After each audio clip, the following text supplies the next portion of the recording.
রমজান মাসে কোরআন খতম করা কি আপনার লক্ষ্য? কিছু সহজ পরিকল্পনা মেনে চললেই আপনি পুরো মাস কোরআন খতম করতে পারবেন। Subscribe to my channel.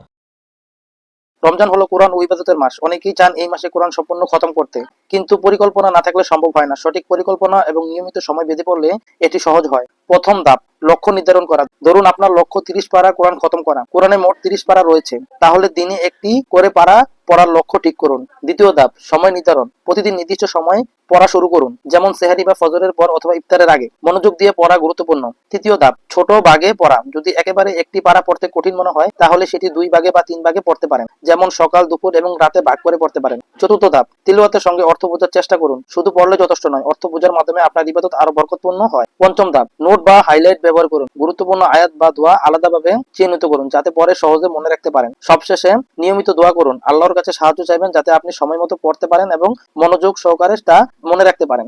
এই পরিকল্পনা মেনে চললে রমজানের শেষে কোরআন খতমের আনন্দ পাবেন এবং রমজানকে আরো বরকতপূর্ণ ও স্মরণীয় করে তুলতে পারবেন। এটি শুধু ইবাদত নয়, আত্মিক শক্তি ও মন শান্ত রাখার একটি শক্তিশালী মাধ্যম।